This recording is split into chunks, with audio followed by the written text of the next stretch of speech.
guys, and welcome back to the Reagan Faulkner Show. Today, we're going to start with a question that I think most of y'all have already felt the answer to, even if you haven't quite had the opportunity to put it into words. Have you noticed that political disagreements don't feel like just minor disagreements anymore? Friendships end over them, families stop talking, people get unfollowed or blocked on social media or even on literal, like your iPhone contacts.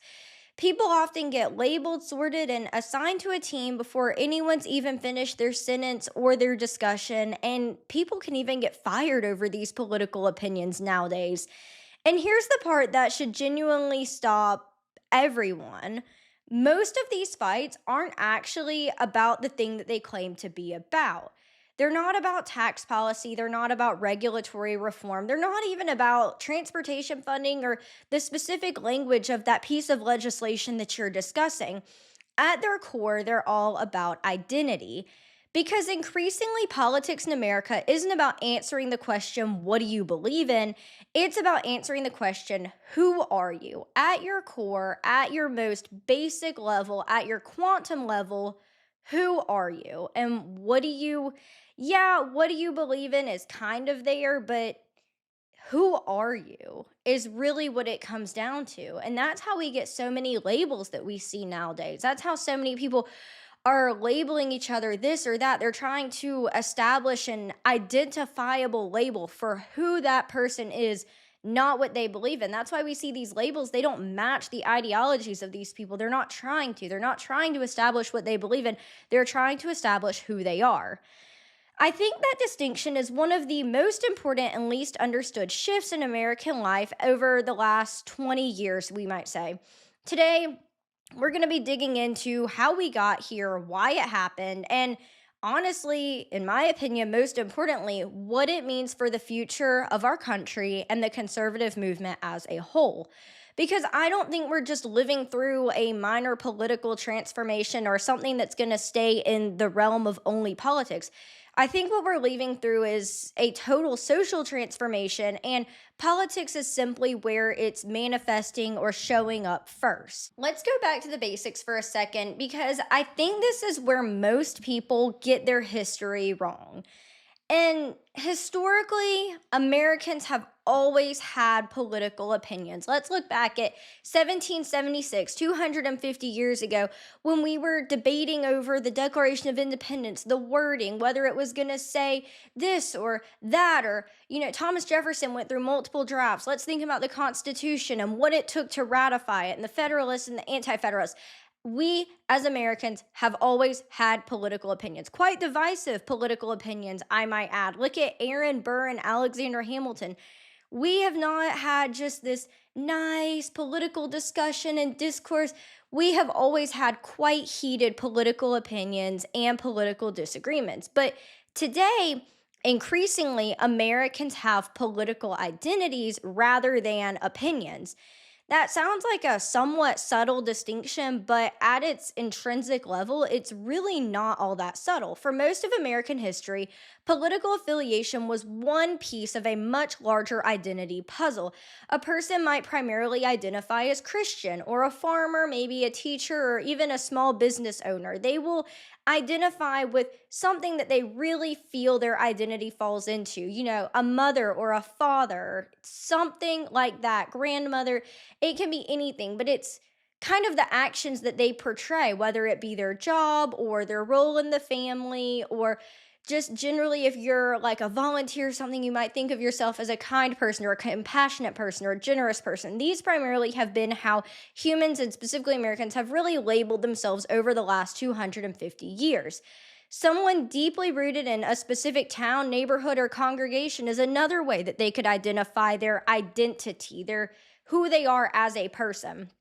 Now, politics existed alongside those identities. So if you think about like a railroad track, you would have the identities we just talked about, mother, father, parent, business owner on this side, and politics was generally running parallel to it. It existed separately from their core identity. It might have somewhat made up who they were, might have somewhat been how they identified, but at a basic level, it ran parallel to those other identities. Very, very, very rarely did it actually dominate those identities. until now. And now we see a change, and we see a very rapidly changing change. And I use change so many times because it is changing. What we are seeing is new. It is a shift. It is something that as Americans we have not really had to deal with in the great way that we're dealing with it now, I guess you could say. It's massive. It's hard to even put an adjective to how this change is affecting culture, affecting politics, affecting candidates, affecting legislation, and affecting America and humanity as a whole.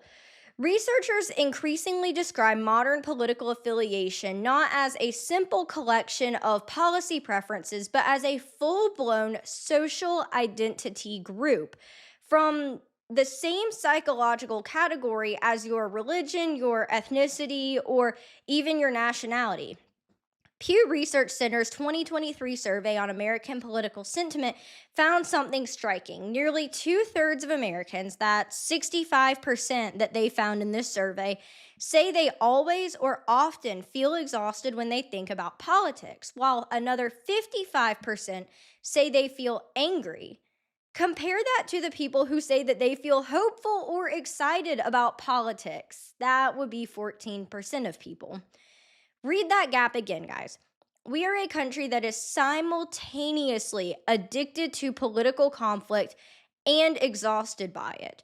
That is not a normal relationship with a topic. If that were eating, if that were drinking, if that were smoking, if that were somebody that you were dating or a friend that you were simultaneously exhausted and addicted to, it would be deemed toxic. It would be deemed an unhealthy relationship. It would be deemed an eating disorder or a drinking disorder or an addiction to smoking or some sort of relationship, friendship, romantic partnership that you would need to get out of. In any other circumstance, this would be deemed unhealthy, and your therapist or your family or your friends would be telling you, you need to get out of that, you need to stop, you need to go to rehab, you need to do something because this is not going well in your life. But when it comes to politics, we have seemed to become okay with it. We have seemed to bypass every other red flag and just accepted that this is how culture and politics and political identity are now. But again, it is not a normal relationship for literally any topic, nor should it be normal for politics either. That's the signature of an identity system, not a policy debate, not something that can be legislated in and out or changed. It's not really worth losing friendships over and just having these all-out debates and the rise in political violence that we have seen. And when researchers asked Americans to sum up their feelings about the political system in a single word, 79% reached for something negative. They reached for words like divisive, corrupt, broken, and dysfunctional were among some of the most common responses. People aren't just voting differently anymore. They are literally living differently, consuming different media, choosing different neighborhoods.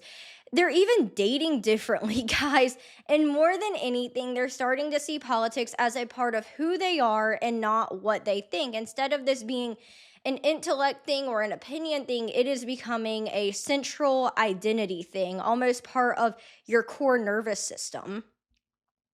So, what actually changed? I think this is the single biggest factor in the slow motion collapse of trust in shared institutions. We've talked about this a lot. We've talked about how institutional trust is collapsing, how young people don't really trust these institutions anymore, how people my age don't really trust much of anything anymore, to be quite honest with you. But at its core, I think this change that we're seeing really boils down to that slow motion institutional trust collapse that we've been talking about for the last couple of weeks, which is why we started with that topic, because if y'all have noticed, almost every other topic that we've covered since then has kind of had that as a root or one of the main premises behind each of the last couple of episodes. Government, media, universities, corporations, political parties, and maybe most importantly and least discussed, the local institutions that used to physically connect neighbors to one another. These are all different aspects that have suffered from that institutional trust collapse that we've been talking about. This collapse again hits younger Americans the hardest, and the data here is not subtle, it is quite evident. Pew's 2025 research on news consumption found that young adults are now far less likely than older Americans to feel attached to their own communities, and researchers explicitly suggest this lower sense of community attachment may help explain why younger Americans are also disengaging from traditional news and civic life altogether. This is where I think a lot of commentary on this topic stops far too early. Most analysts treat this purely as a trust problem. Institutions broke trust, so now we need to rebuild trust. Plan A, plan B. I think the deeper issue is ultimately a belonging problem. Because here's the thing about human beings. We are inherently tribal by design.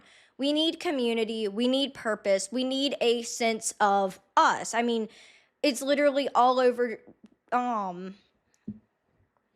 cut. It's literally all over the book of Genesis. This is what we need. I mean, God designed us to be this way. So when traditional institutions stop providing that, people don't simply stop looking for it. They go and they find it somewhere else. And right now, that somewhere else is increasingly political. Here's a mistake I see constantly in political commentary, which is blaming social media for creating identity-based politics from scratch. It's almost like 10 years ago when people blamed video games for every bad thing that happened, and then we realized that it's not video games. Again, it's something else. I mean, maybe in some cases it could be, but predominantly, in my opinion, it's not. But that's besides the point. That's not what we're talking about in this episode. But blaming social media for creating identity-based politics all by itself from scratch as a lone wolf issue, in my opinion, is not true. And it doesn't give the attention to this phenomenon and the research to this phenomenon that it actually deserves. Social media didn't invent tribal politics. We already went over that. That is something that humans were born with from their inception back when God created us in Genesis. It supercharged a tendency that's been baked into human psychology literally for our entire existence.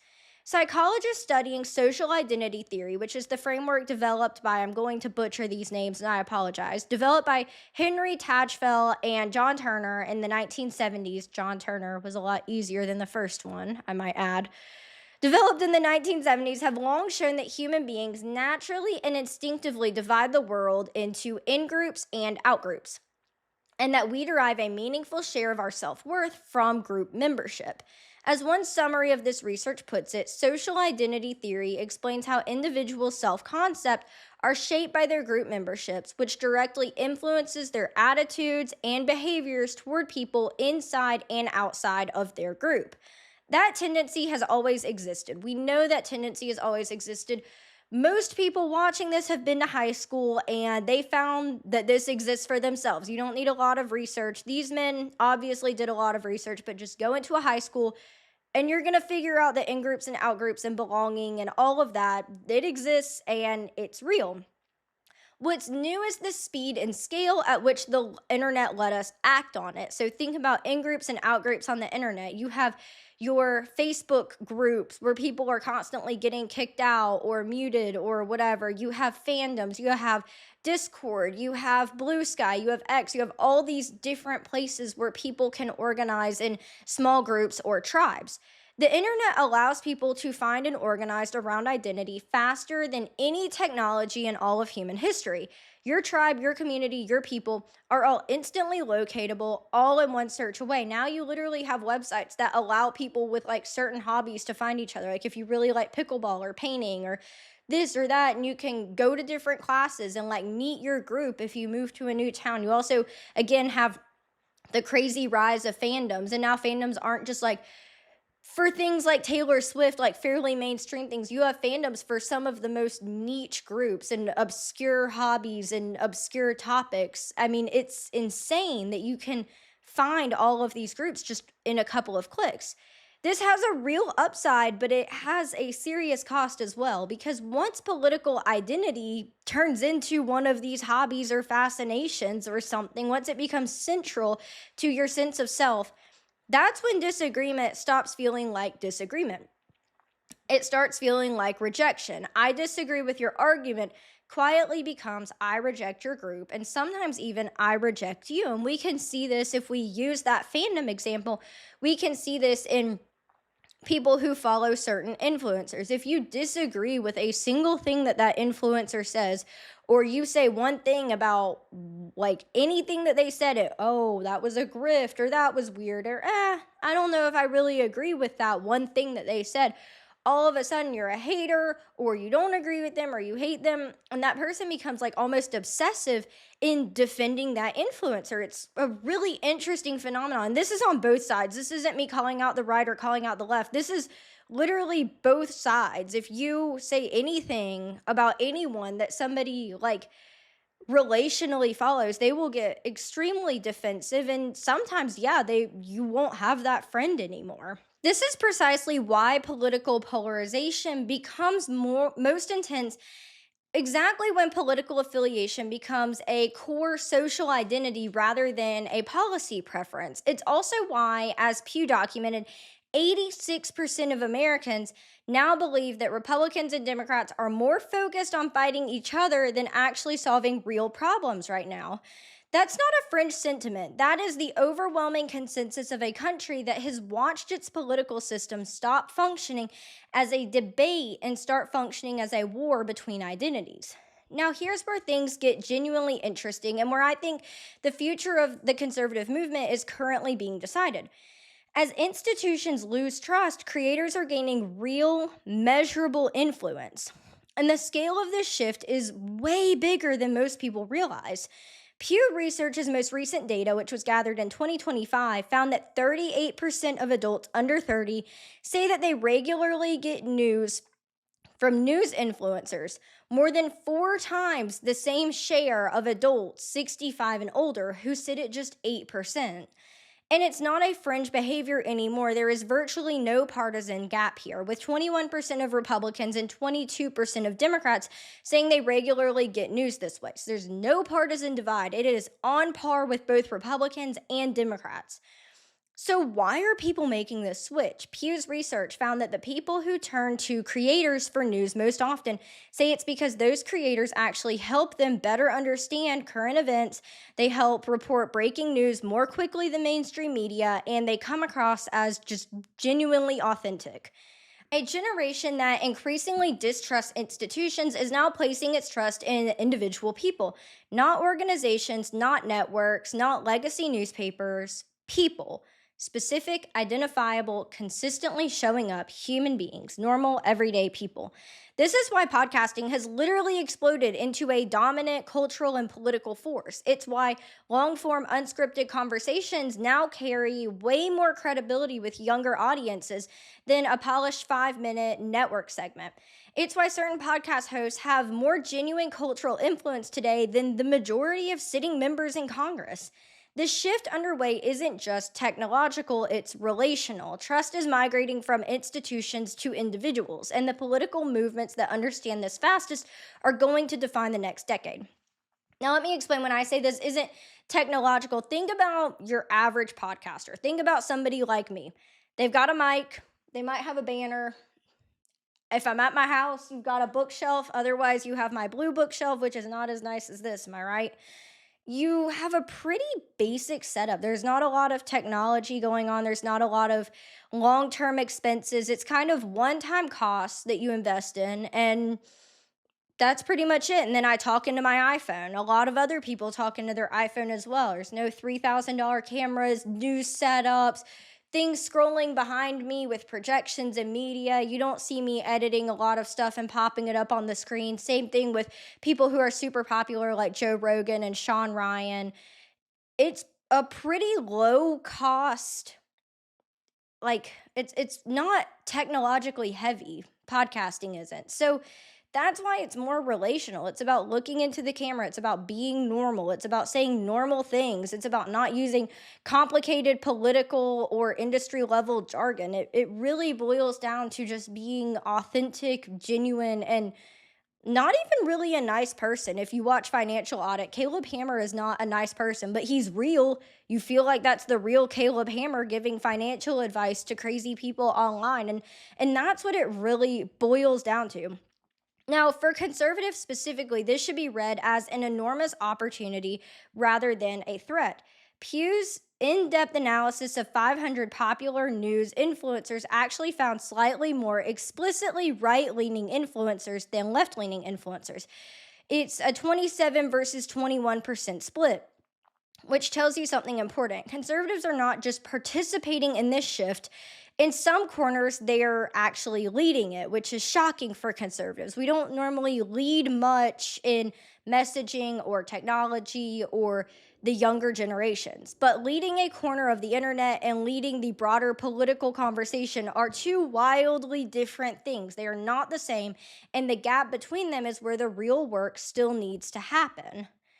So, where does all of this leave us? We've been through everything. It's a lot of information, a lot of percentages, a lot of studies and statistics. Where are we now? I think the honest answer is we're at a genuine inflection point. The collapse of institutional trust is not going to reverse anytime soon. And frankly, I really don't know if it should even be treated as a problem to quote unquote fix so much as a structural reality that we just need to build inside of and kind of accept.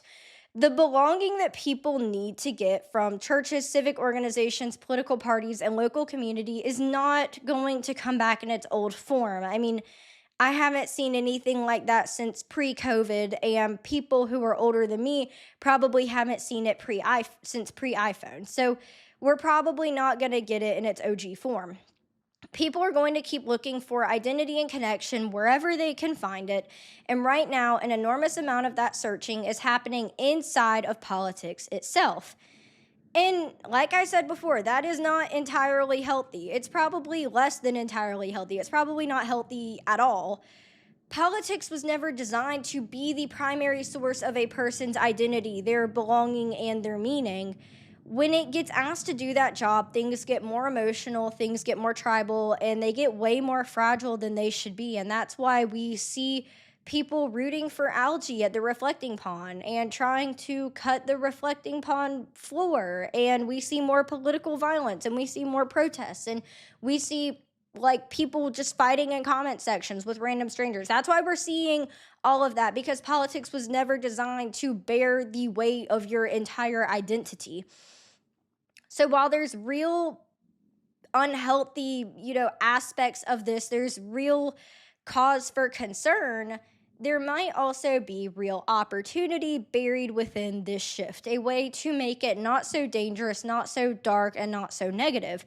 If trust is migrating from institutions to individuals, then the conservative movement's future depends less on rebuilding institutional credibility, which may not be realistically achievable in the short term. It's going to take years of going into these institutions and rebuilding them from the ground up. It's going to take cleaning out house, reappointing and hiring new people. I mean, it's going to take full on tear it down and rebuild it back up for all intents and purposes through all of the institutions that have been claimed from the inside and taken over. It's going to take less of trying to rebuild those institutions and more on cultivating individual voices who are trusted, consistent, and authentic enough to carry ideas the way that institutions used to.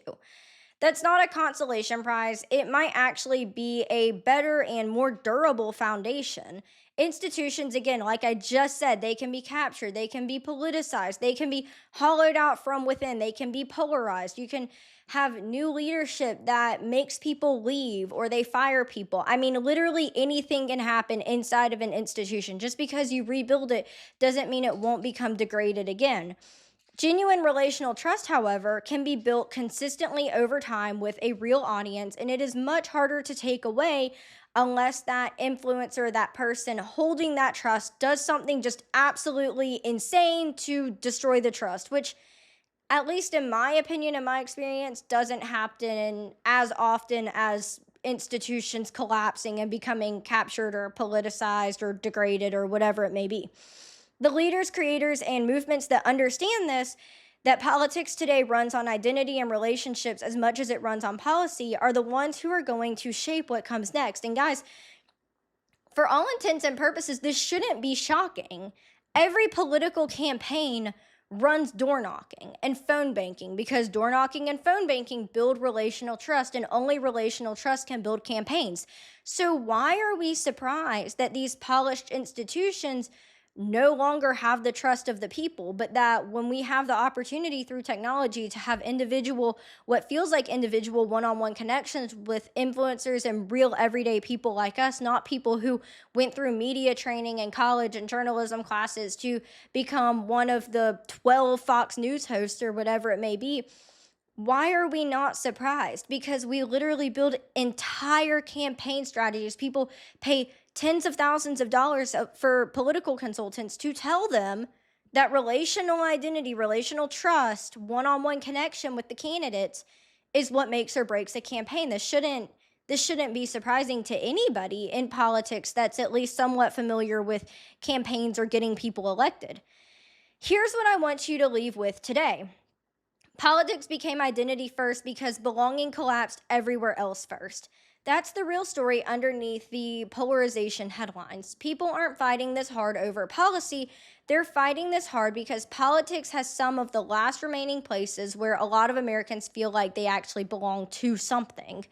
That's not a reason to despair. It's a reason to build intentionally, to understand exactly what people are actually looking for when they show up in a comment section ready for a fight, and to offer them something better than outrage. Real ideas, real consistency, and a real sense that someone trustworthy is in their corner. And again, that's way different than what we see online from a lot of users today, which is just rage baiting people. We don't want to rage bait people. We don't want to just get the max amount of views and the max amount of follows, the max amount of interactions. We want to actually help change the hearts and minds of our country and influence people to do something worth doing, to do something where they can make a change, where they can feel like they're actually helping their community and helping their country and helping their families. I'll leave you with the question I want you to sit with this week.